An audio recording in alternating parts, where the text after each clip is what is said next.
Welcome to the Cybersecurity Vault. I'm your host, Matthew Rosenquist, CISO, industry cybersecurity strategist and advisor.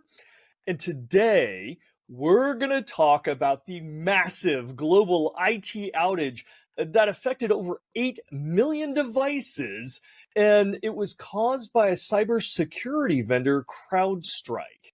And I'm going to be talking with Ira Winkler. Ira is an award-winning CISO, top-rated keynote speaker, best-selling author, and one of the most experienced veterans in the cybersecurity industry. So it's always a pleasure. So thank you, Ira.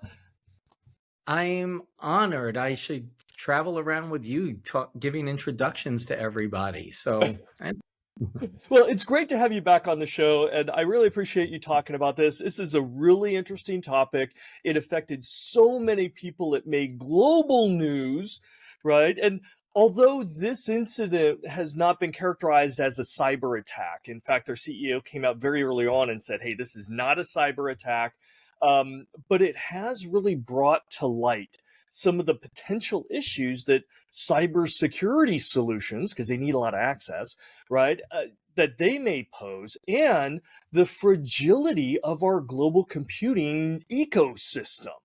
So, yeah.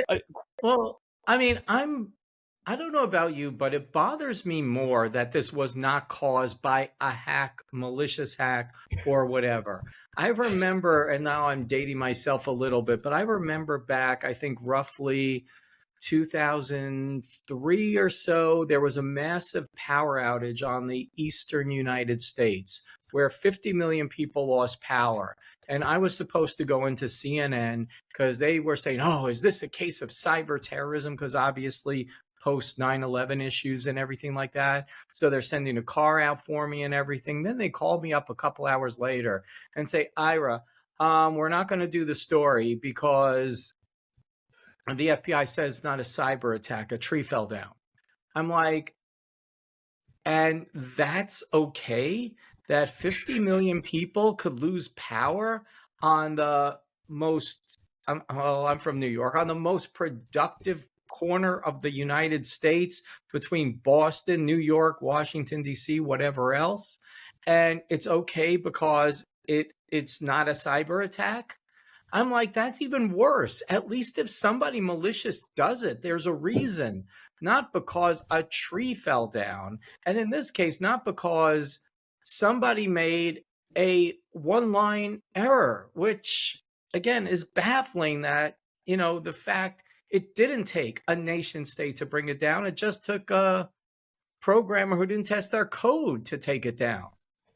well, I'm glad that it wasn't a cyber attacker, because I think the outage that we had and the impact that we had, which is being tabulated in the billions of dollars, the latest number I saw was over $5 billion of impact.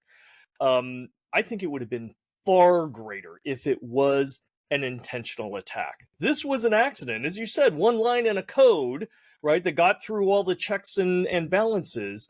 If it were an intentional hacker, it would have probably been a lot more destructive. I'm going to be skeptical about that because, frankly, when we have seen actual terrorist or criminal incidents, even those that intend to cause harm, we have never seen the harm that's caused. I mean, I go back to, for example, this is extreme cases, but it was Hurricane Katrina. I remember this well. It was around the same time, again, as 9/11. Hurricane Katrina caused more damage than Osama bin Laden in his wildest dreams. A tree falling down cost billions of dollars worth of stuff. And when we've seen actual attacks, the actual attackers have so far, I'm not gonna say never, never ever, never say never ever. But so far, the attackers have not been able to cause the damage that accidents and natural disasters ever could.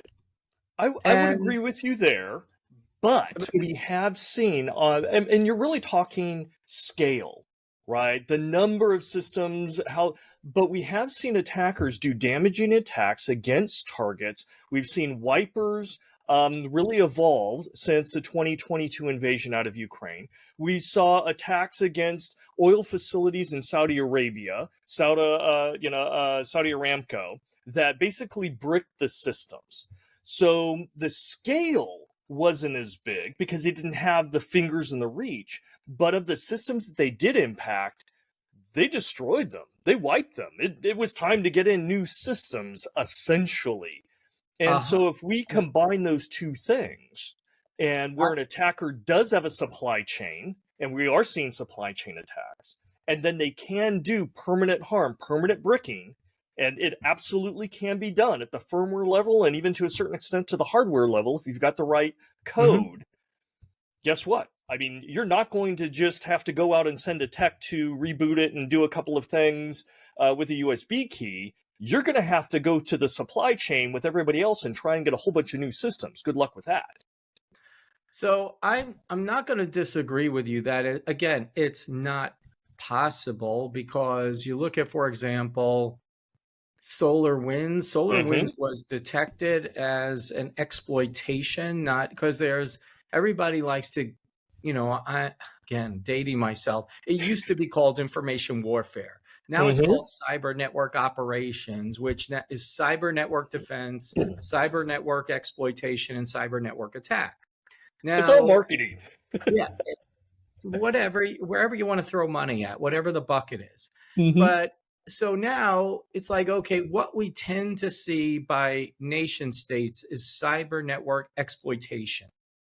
These are the people who truly have the ability. So, for example, China has been accused. Oh, I forgot the name of it. It's not Broken Arrow. It's like there's some group out there where China has been supposedly infiltrating the power grid Yeah, of the United States and other places, and they have been going ahead and preparing the battlefield. right. Now, Not should causing they harm ever yet, attack? simply ingress and persistence. Yes. Right. And the ingress and persistence, but more important, that is for preparation of the Mm-hmm. battlefield. Should they ever choose to attack, the logic is that they now have their proverbial finger on the button. And hopefully, we are playing a game of cat and mouse with them to keep them off. And I would assume that they are playing the same game with us. We're just better at it and not being detected. So the problem, and we've seen this back, I remember 2007-ish, Siobhan Gorman, wrote a story about how Russia and China have the finger on the proverbial button of the power grid way back when. Yeah. And so I still go back and I see this and I say, okay, it worries me because we are not even seeing an intentional attack creating massive amounts of damage. Yeah. And now, is that a sign? I mean, the fact that our networks are not resilient enough for this, because I would say a good part of this whole thing is we are now seeing where weaknesses theoretically are. And if we have half a brain, which I don't necessarily give us as the collective IT, companies and everybody like that have. Um, if we have half a brain, we could look at what has happened and proactively do something about it. It's like Y2K. The only reason people did anything about Y2K was I think the US government had to pass a law that basically said you have to have a Y2K plan that went into your like 10K filing or something. Without that law, most people would have done nothing and just said, "Oh, we'll deal with it." But it just worries me that hopefully we're learning. Like, again, I was impacted by the Delta outage, so was my wife. Mm-hmm. And it's bad that, a major communication system that enables business that, hopefully people weren't traveling to get a job, which probably was the case. I had friends that were stranded in Atlanta for several days. Hopefully, whatever the case is, would have learned.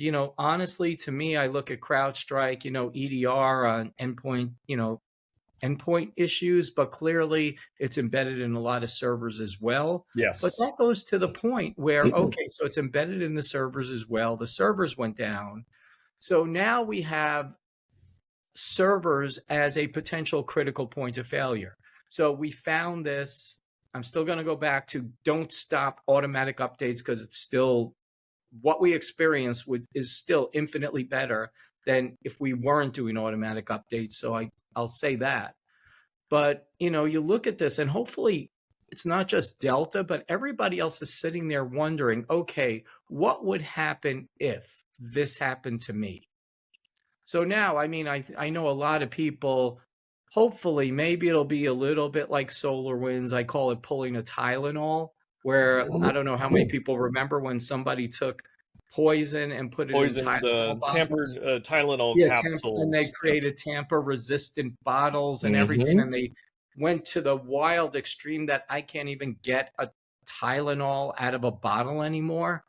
But that hopefully the airlines are going to start to look at this, and anybody else involved in critical infrastructure is going to take a look at this and say, okay, what happens if my Windows servers get bricked? As an Hmm. example.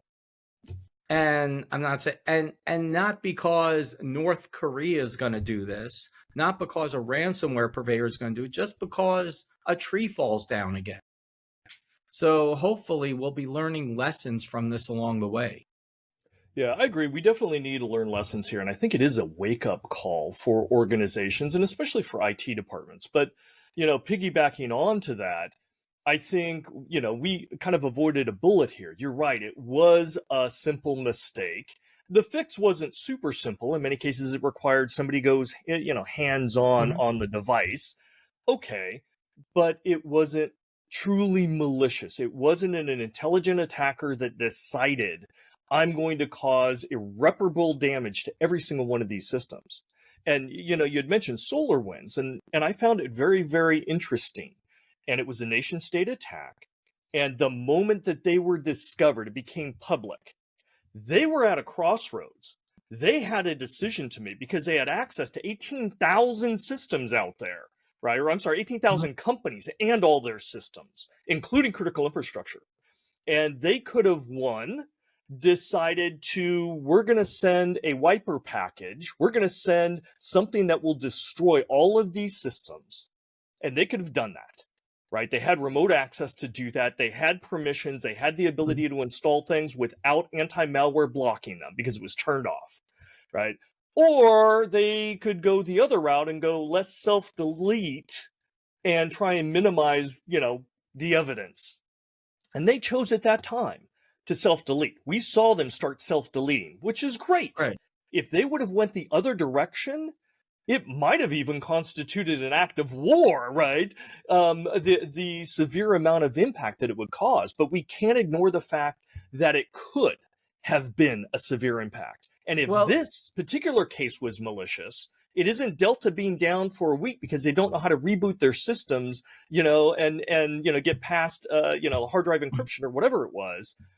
This is down for months and months, and that could have been catastrophic, right? That's the well, difference between an oops, we made a mistake, let's go fix it together, versus an intelligent adversary going, I am going to intelligently go after you, and I will compensate for what you're probably going to be able to do.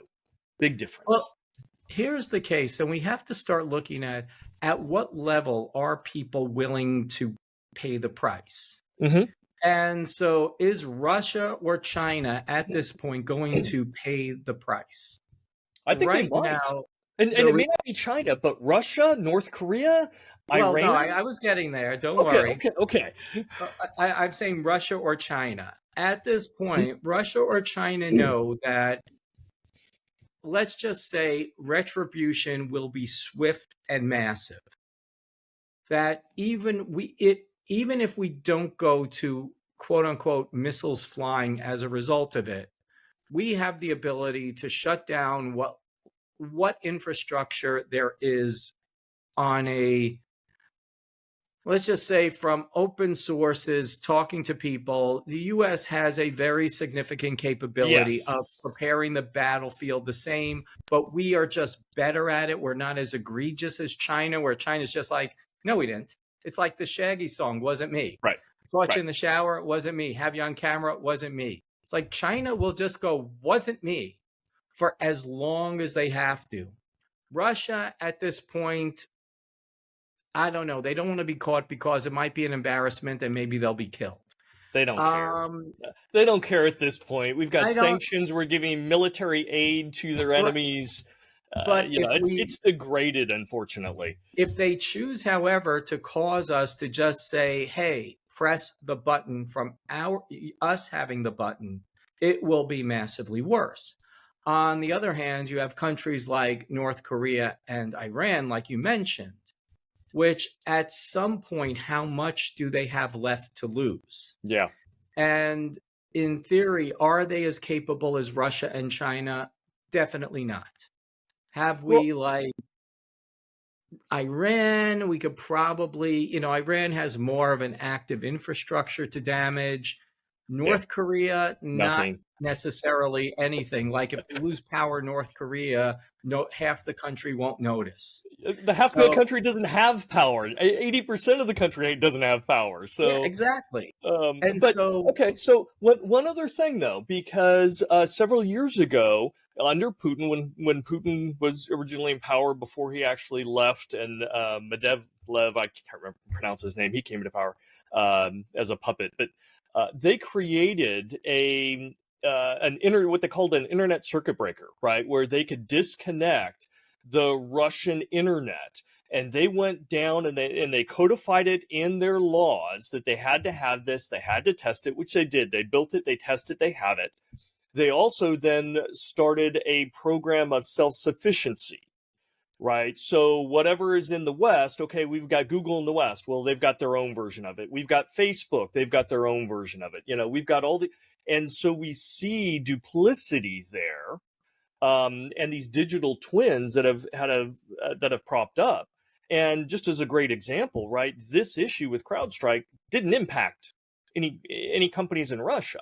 Now, that wasn't because of the circuit breaker technology or anything, but they've already thought ahead a few steps, right? The chess players that they are.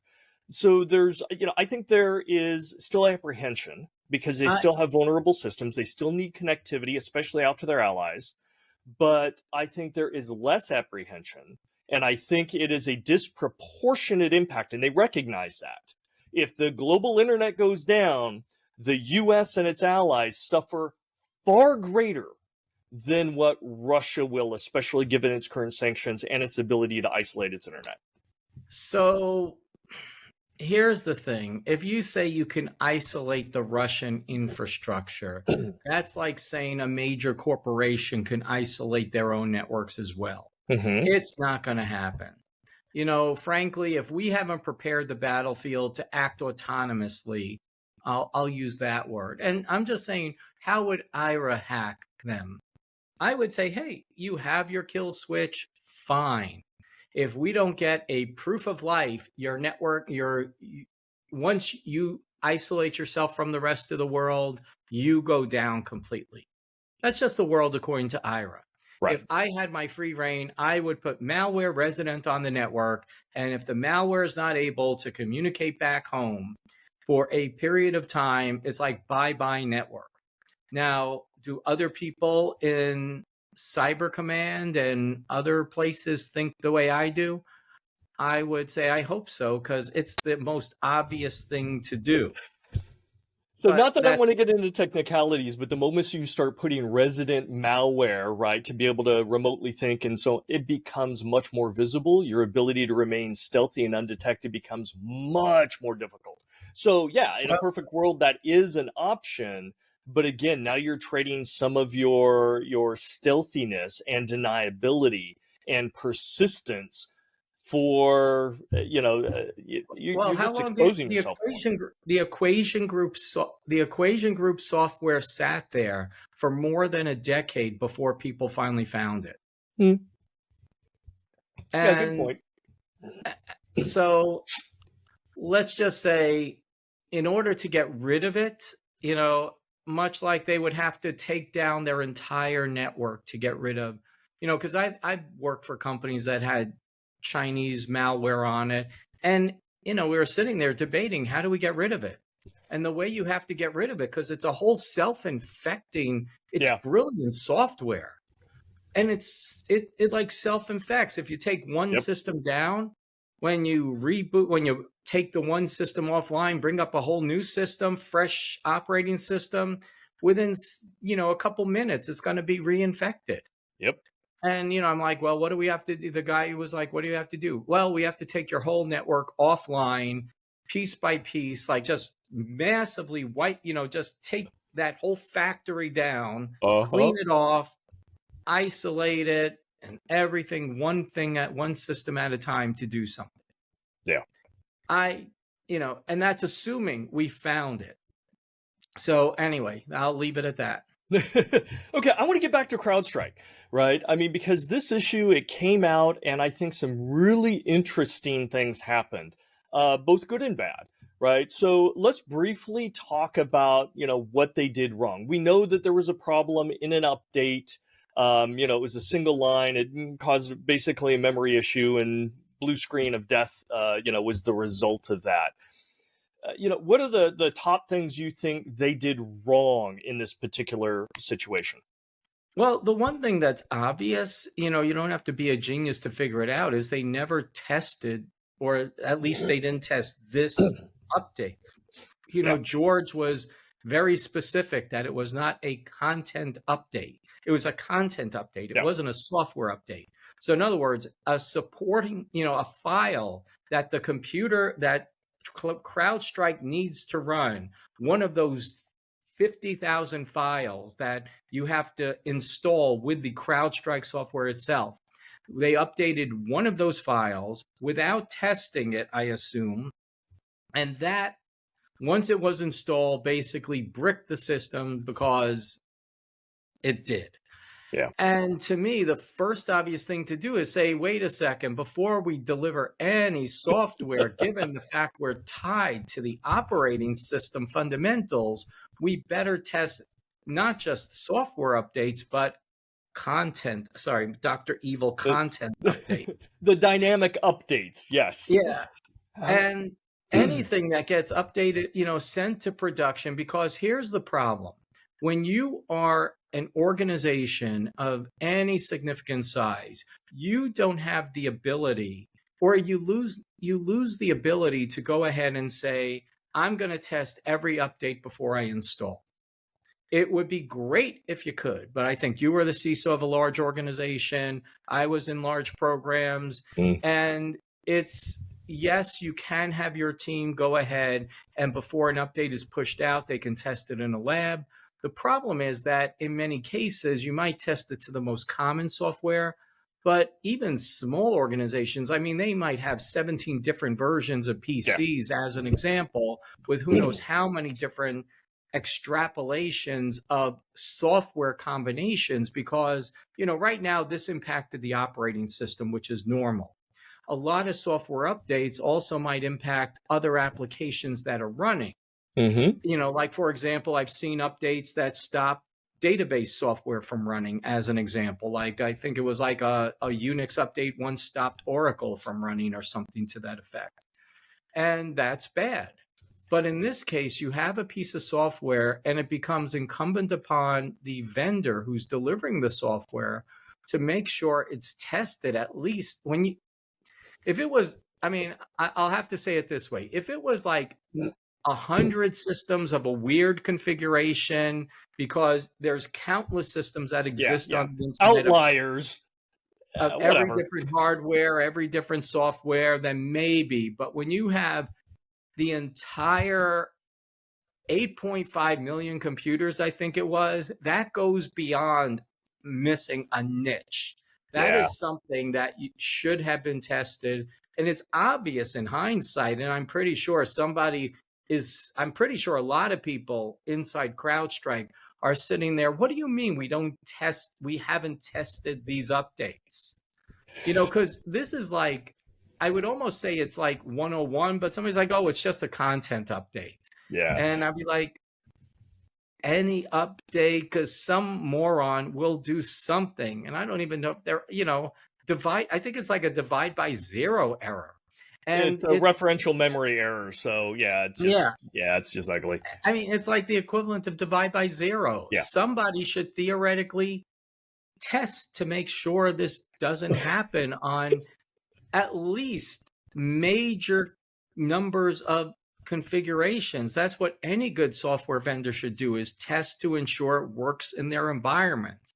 Yeah, I'll leave it at that because I mean, I'm with you. it's I just think the biggest beating that to area, death. the biggest point of failure is the quality assurance, right? And for any software, piece of software out there, and most of them nowadays do send some type of updates or telemetry, bidirectional Mhm. telemetry. But when we're talking about EDR, and especially with security software across the different suites, not even just EDR, but they're constantly updating because we have intelligent attackers and we have to adapt to them. We have to do it very quickly. So there is typically some type of bi-directional telemetry that's going back. And when we talk about these dynamic update files, back in the AV days, they were called DAT Mhm. files, right? We've seen this exact error happen before. Back in 2010, McAfee sent a bad DAT file out to its customers and bricked them all, right? And it was a horrible outage. I was at Intel at the time, and I had to help with the IT crew figure all this stuff out and resolve the issue, and it was painful. And then 2 weeks after that, we announced we were actually buying McAfee, and I was thinking, what are we what are we doing? Who's making this decision? Why didn't you contact me? I would have vetoed that. But okay. But we've seen this error. This is not unique. This is not the first time. And when you read CrowdStrike recently just came out with a PIR. It's actually a Mhm. preliminary post-incident report. And they outlined a whole bunch of things. And they outlined how for that software, that content, they call it the content, right? Which is really Right. the program. They thoroughly test that. So before you get a new engine update, they're thoroughly testing it. Awesome. But then they go on in a very convoluted way talking about what they do for those dynamic updates. And that's those data files to say, hey, what the engine should do and how it should do it. They don't. They actually rely on the quality assurance that's resident in their program that sits on the client's systems. And they describe it as being very resilient. If there's a problem in this update, it'll recover. It'll be very resilient to any kind of issue. And we now know that's not true, right? There are Right. When oops, you say, I mean, honestly, when you say that, the one thing that comes to mind is the meme of Inigo Montoya. It's like, yeah, you keep using that word. yeah. I I don't don't think think that that's what that word means. word means what you think it means. I mean, But they are making a fundamental flaw, right? And that fundamental flaw is you do need to test any code that goes out to your end customer. Otherwise, you're using your customer's production environment as your test environment, and that's just bad business. no, I mean, Um, that's like, I ah, don't think, frankly, if you read the terms of service, I don't think you are going to be our beta tester by default. Comes up as blatant as it should in that case. okay. So QA definitely, and that needs to get fixed. So let's turn it around because I think there's some good things here. What did they do right? So, in my opinion, and there are two things. I mean, fundamentally, I think they did right. First off, I like the fact they owned it. You know, Oh, yes. I knew George when he was like an associate at Ernst and Young, I think, or Price Waterhouse, maybe before his Price Waterhouse Cooper. I can't remember where it was in the Cleveland, Ohio office. And if I ever thought I'd see him on the Today Show, which I did see him on when I was ironically in Minneapolis, and turned on the TV, and there's George talking about how he caused billions of dollars worth of damage. That would have been a good one. But you look at that and you stop to think, okay, at least they came out, they owned it. It wasn't like, okay, the customers did anything wrong. It came, and why this is important is when you take away who's at fault, you take away a whole bunch of distraction to let Yes. people, because too many people, like I remember, and like the big thing is attribution. Like to me, when I was like Mm-hmm. the power outage I mentioned, Does it matter why 50 million people in the US Northeast are without power? No, it doesn't. We got to get everybody up and running. It doesn't matter if it's a terrorist or whatever. In this case, we took away the distraction that would have likely come on, like, gee, what was the matter? Was it Microsoft? If it's a Microsoft problem, well, gee, then it's this. And then, but at least CrowdStrike came out and said, okay, this was our fault, for lack of a better term. And I'm going to assume they likely had lawyers, hopefully The they did lawyers it out. probably weren't happy at that, but yes. I mean, because they likely had like lawyers go ahead and review this. But, the reality was they came out, they took ownership. They hopefully came out and helped people fix it. I was not in an organization impacted by this, so I don't know the level of support. And that allowed for distractions to go away, so we could come up with a definitive solution for the problem as quickly as possible, and then people could then run off and do this. And then there was a little bit of the reason we're here was I put up a post regarding they tried to at least give a $10 gift certificate to the Oh, we'll get to that. impacted We'll get to that. employees, Hold but on. we'll come back to that. But that I thought was, at least it was the only time I have ever seen acknowledgement for the actual people who have had to deal with the incident firsthand. And that, at least to me, was notable. For me, and I've got to give huge props, tremendous respect to George, right, the CEO. He did come out very quickly. And for everything that you said, yes, it takes away the distraction. But the other thing is it simply was refreshing that instead of a company remaining silent, oh, we'll wait for the experts to point to us. And then, instead of delaying it, instead of trying to minimize it, instead of trying to point blame at somebody else, some other tech company or the customers. We've seen security companies point at their actual well, it's their fault. Right. It's their fault. Yeah. Mm-hmm. And so it is very refreshing to see actual responsible ethical leadership. Bad things happen. They do. And, our technologies are very, very complex. They're going to happen. Mm-hmm. But if you don't have good leadership that can immediately step up, and he did, he stepped up and he fell on that sword. He said, mea culpa, it's us. It's our product. It's not an attack. We know what the problem is. We're now focusing on fixing it. But did it quick, was open and honest, was ethical about it, got everybody, just as you said, okay, let's not worry about the complexities. Let's not worry about if it's an attacker. Let's not worry about if it's Microsoft. All that's aside, let's just focus on the fix. Okay, get everybody up and running. And that ethical stance, that leadership, refreshing, it's what's needed. And that's why I'm still very pro CrowdStrike. Well, here's the one. Well, two things come out that I should mention as side notes. First thing that comes out is, in one way, I was actually happy that so many people were impacted, because now I at least know a lot of good companies are using. I'm so grabbing that soundbite. Oh, I'm so trashing you right there, just with that. Yeah.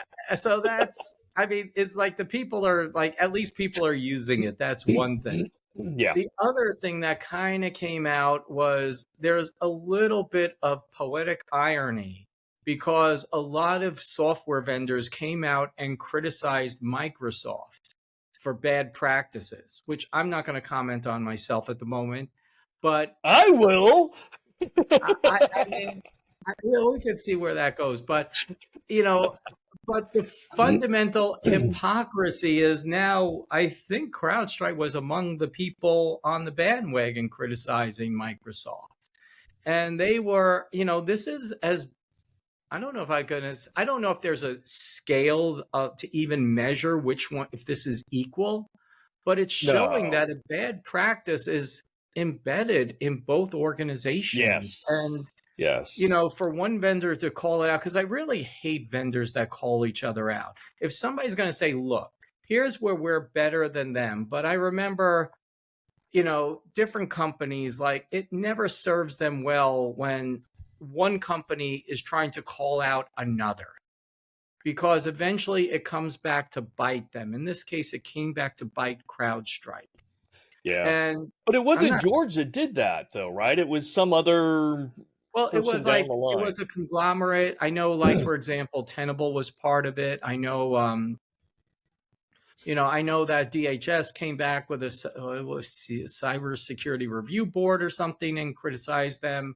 You know, that's, it is what it is, but they can't stop and say, okay, but all these other vendors are doing everything perfectly. You can No. call out one vendor for doing something, but the what happened with CrowdStrike is almost quality assurance 101. Oh, it is.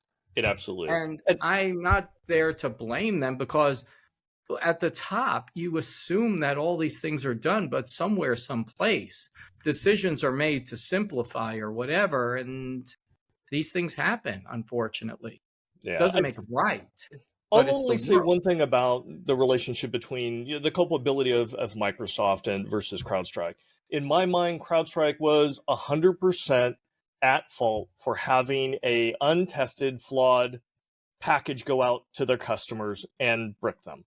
Now, Mhm. where I look at Microsoft, I actually hold them accountable for an opportunity, right?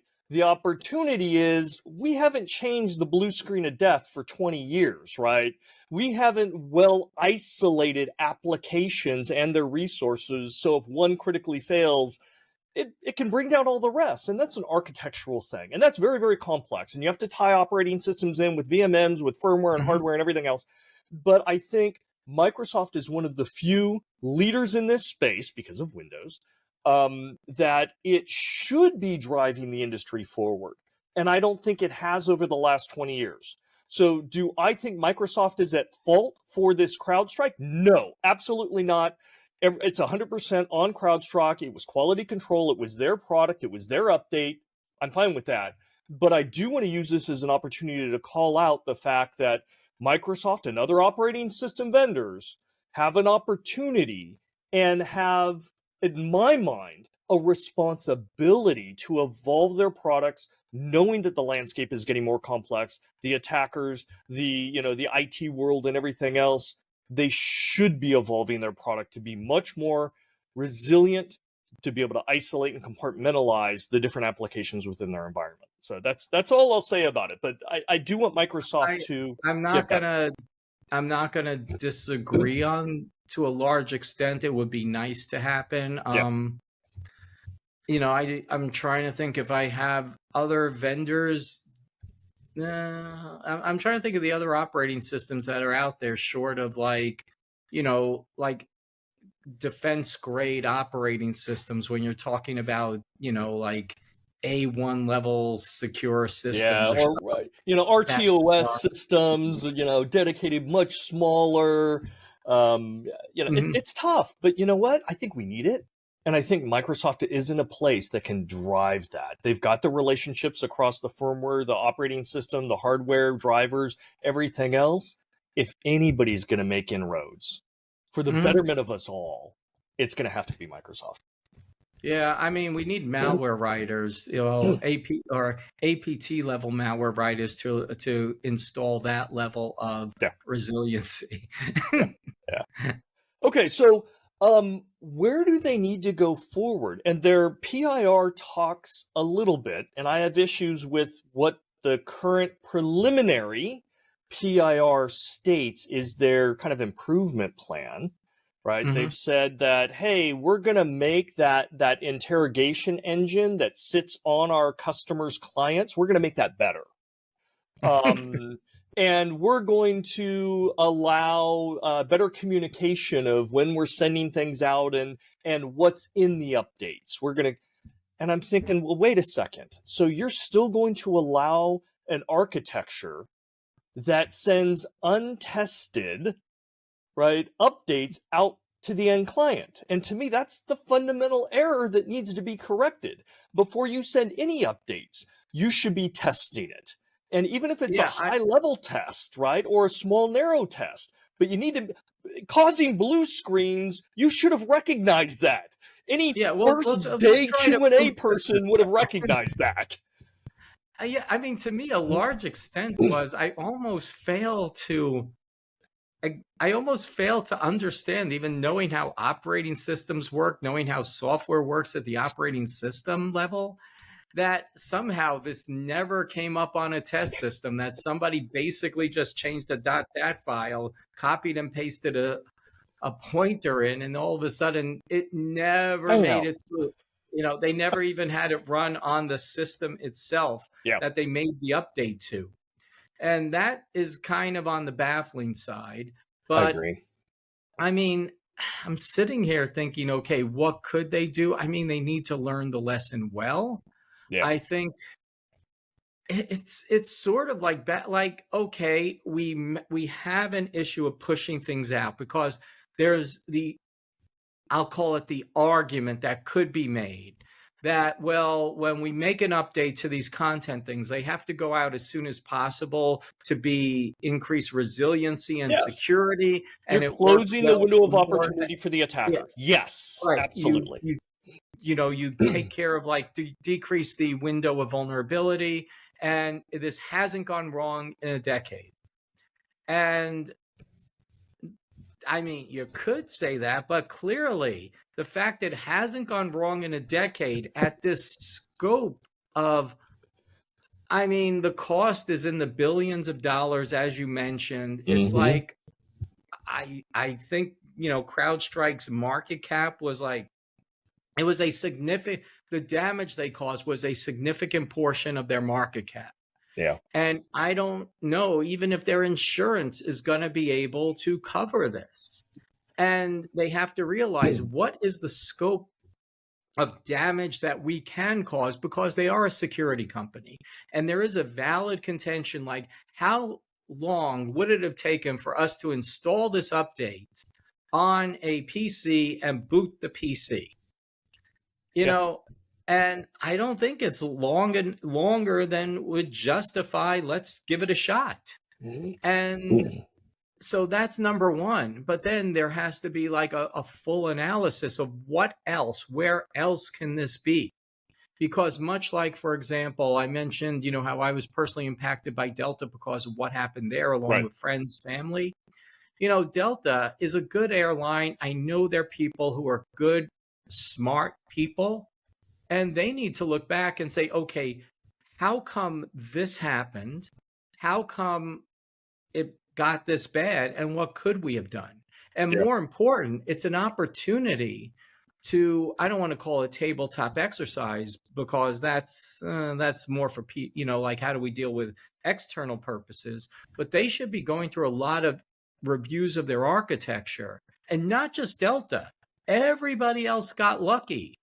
What would have happened Hmm. if it was another McAfee error and it was like another airline using McAfee instead of, oh, sorry, it's not McAfee. What is it? Trellix Trellix. now. But, you know, it's like now there's no McAfee, didn't put the company out of business. But every organization should sit down there and start reviewing their architectures and saying, okay, where is our resiliency at stake? Yeah. And what would happen if Windows systems bricked up? Because, I'm a little bit more optimistic against hackers. Like, what happens if the worst happens? What happens? And we don't have to care why it happens, maybe to an extent of extrapolating out the possible results. Hmm. But what happens if we lose our backups? What happens if a data center goes down? What happens if a significant portion of Windows servers just crash for whatever reason? Whether it's an attack, whether Microsoft pushed out a bad update, whether it's another CrowdStrike issue or whatever. And people need to start going ahead and doing this, because I remember when I was CISO of an organization, just as an example of things, the first thing I did was saying, okay, let me, I started reviewing things. I'm like, oh, simple thing. Do we have a phone list so I can call people if the network is hacked? They're like, well, you're worried about our network being hacked? I go, yeah. I'm worried what happens if there's a potential incident and I have reason to doubt the integrity of our Outlook servers, for Right. example. I go, I want a phone number so I could at least start texting people at worst case. and start to say, hey, here's what's going on. Can you come in? Because what happens if teams go down, as an example? Yeah. Like resiliency. I'm like, if teams go down, how can I get in touch with my people? They're like, well, I go, does anybody have a phone number for the watch? It's like, well, we call them up on Teams. I go, I want this list. They're like, it's a privacy issue. I go, it's not a It's privacy not. issue. It's not. And I had a fight to get, so these are the things and I was a new CISO walking in and just saying, like just doing, what do you call it? Housekeeping things. Right. The And basics. the basic, like what happens if I fail? I hate to say what happens if I fail, but frankly, that's the mark of a good CISO almost. Yeah. What happens? Are you planning for your own failure? And it's not because I'm bad at what I do, it's because something will go wrong. Yeah. Anybody who our ever job is promises to perfect prevent things. security is a fool or a liar. Yeah, our job is to prevent things where they can be prevented, but it's also to minimize the impacts when bad things do happen. So Right. it's not you're going to put all your eggs in and I'm just going to count that I'm going to prevent things. No, you need to have prevention and detection and response, recovery, all those kinds of aspects to really be able to deal with stuff. Right. I keep telling people we're not security people. The definition of security is being free from risk. Our job is management of risk. Right. Our job is accepting the risk that we need to accept, mitigating the risk we can reasonably mitigate, transferring the risk, or whatever the case is. Right. But we have to plan, and why a lot of CISOs fail is because they fail to define that they cannot provide perfect security. They have to define that their job is managing risk and dealing with the inevitable failures that are going to happen in a way that creates as little, or mitigate the optimum amount of risk that they can. Because you don't want to say, oh, I want to minimize it, because then you're wasting money. But you want to optimize it, and that's the goal of a CISO. And going back to your question, we need not just CrowdStrike to go ahead and take care of what's the obvious, but take care of what's less obvious, which is, okay, now I need you to go ahead and let's go through all these other scenarios that could go wrong. And I hope Tenable, SentinelOne, and all those other people are doing the same. But likewise, all these enterprises have to go ahead and fundamentally implement these, I don't want to say what if scenarios, but go ahead and do the brain resiliency exercises, which is much more technically involved than doing table topping, where it's like, oh, here's a scenario. What would you do? What would you do? You need to figure out, okay, what's going to take your network down and keep it down? And how do you make sure when it happens, you're mitigating it as quickly as possible? Yeah, and I would even extend that further. I don't see this particularly as just a security issue. This is an issue for all software, right? If you have critical software and it's doing some type of bidirectional updates or telemetry, even going back and forth, that can cause a critical failure. And so I think organizations need to look at all their software and figure out, where are those single points of failure? Right? And what would you do if it brought down that, or brought down a host of systems, or blue screened, or even caused a permanent bricking to where it isn't a reboot? The thing will never reboot again in its lifetime, right? And run those exercises. Yeah. I've seen cases, just for example, where you don't even have full control over your own architectures. I've seen cases where ISP type organizations, their load balancers failed, and all of a sudden people couldn't get to a corporation. And people need to go ahead and that, yes, that's a networking, that's a cloud security effort. It's not necessarily cybersecurity, but I look at a CISO as being a good partner to the entire organization. And if a CISO has to go, look, I have Ira-isms, and one of my Ira-isms is you can lead a horse to water, but you can't stop them from pissing in it. And a CISO has to at least go ahead and go to the CIO and say, look, we need to go ahead and examine our resiliency. Resiliency is not the job of a CISO per se. we have to go ahead and protect you from theoretical attacks, make sure confidentiality, integrity, availability is, you might argue, resiliency, but it's not the type of resiliency that goes into a traditional network architecture task. So a CISO should at least raise it to the level of the CIO. And if a CIO is not already thinking about it, that CIO's negligent, because they should constantly be concerned about what is the availability of my systems and so on. Because I know a lot of CISOs and cybersecurity teams got involved in the CrowdStrike issue, which fundamentally is not a cybersecurity issue at the end of the day. Yeah. I mean, it involves cybersecurity software, and some CISOs somewhere are having fingers pointed at them saying, you're the one who told us to buy CrowdStrike. But the real issue is, okay, yes, I acknowledge CrowdStrike went down, but we have a whole bunch of systems that went down. What was the backup plan? Why did all these systems go down? And why is it so hard to have resiliency on our network? That should have been planned for proactively. It's unfortunate it happened through cybersecurity software, but it's still a critical issue that should, I don't want to say should have been addressed, but right now we now know it should be addressed, and companies around the world should be asking themselves, what happens if all of a sudden there's a problem with Microsoft, there's a problem with Linux, there's a problem with Mac OS or whatever else it might be. You know, we need to make sure that we have resiliency across our environment. Yeah, I think you're making great points here, right? It comes down to that resiliency, and I think we agree. It although it was with a security software vendor, it wasn't a security issue; it was an IT outage issue.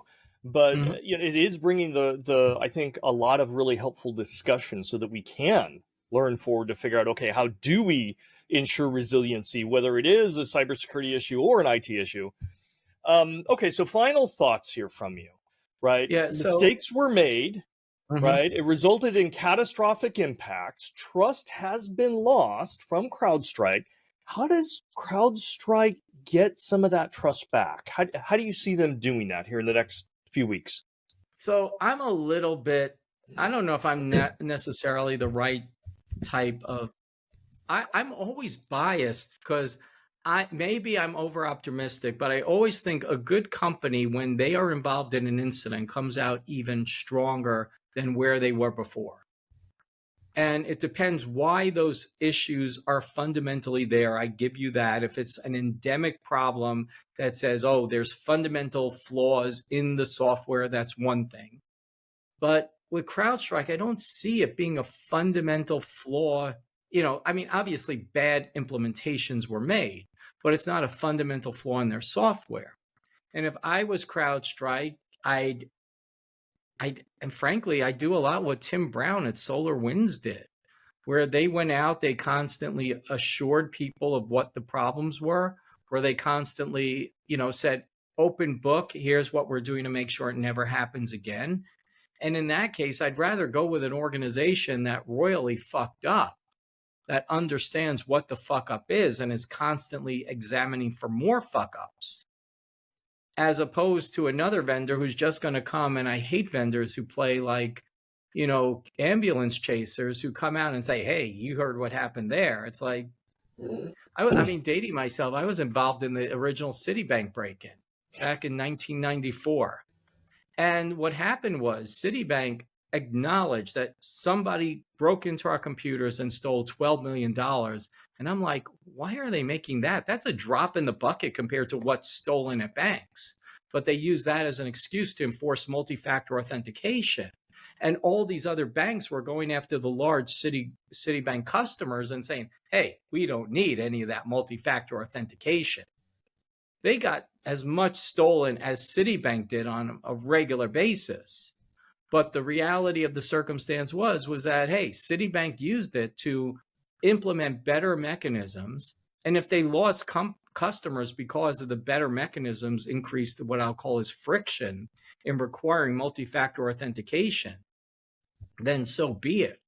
Because CrowdStrike will probably lose a few customers. There are Yep. people who are going to have a grudge against them. I don't I don't deny people their grudge and just say they cost me enough money, they ruined whatever, I'm going to leave. Fine. At the end of the day, CrowdStrike could just go ahead and continue what they've been doing to this point, which is creating trust, creating goodwill that they have done, and continue to do it, because I promise you, we have the memory of a goldfish in this community and everywhere.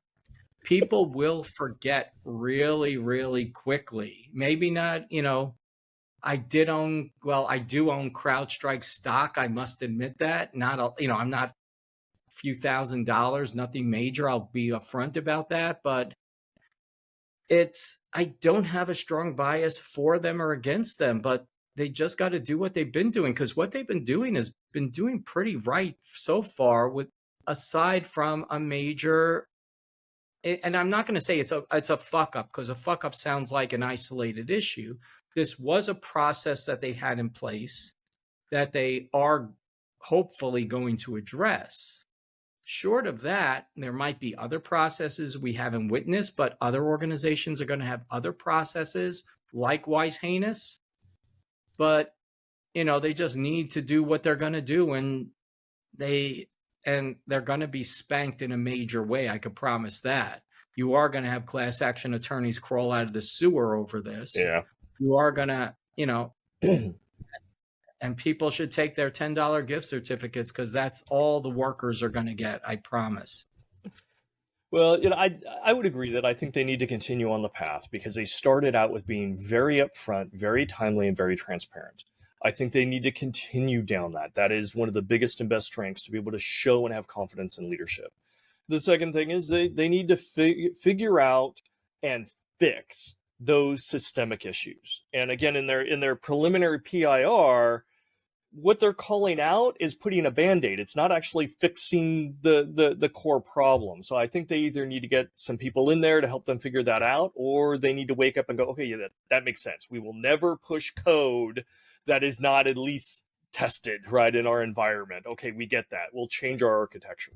But I think in doing that and keeping in contact with their customers, just as you said, to continue to reinforce and strengthen that rapport, to take in those lessons learned.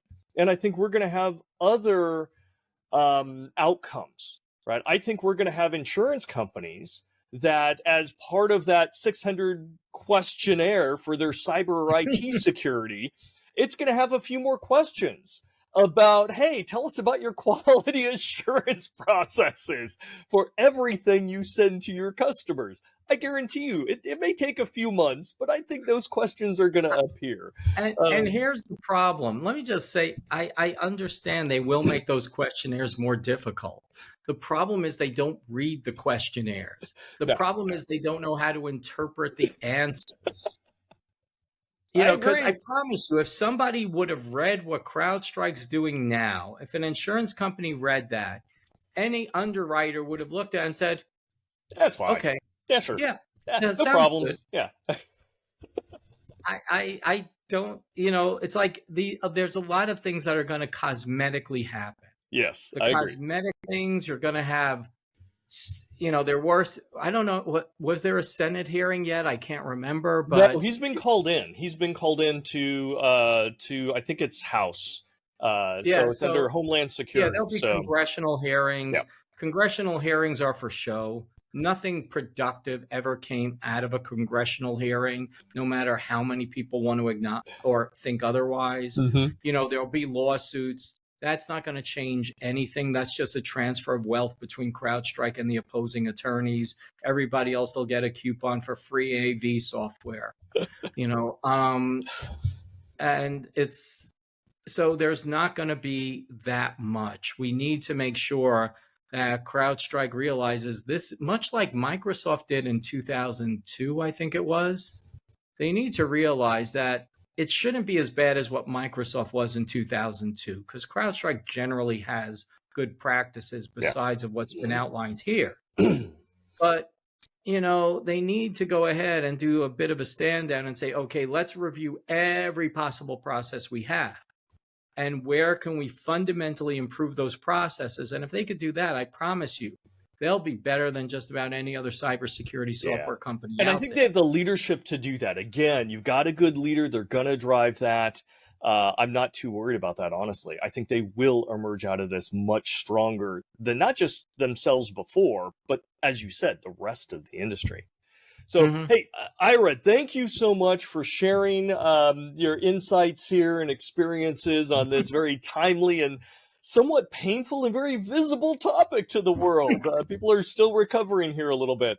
So, thank you very, very much. I appreciate you coming in. No, it's my pleasure. You know I love to rant off with you. So do I. And thank you all for watching. Be sure to subscribe and catch all the Cybersecurity Vault episodes where we chat with industry leaders to dive into the most relevant and interesting cybersecurity challenges, perspectives, and best practices. We'll see you next time.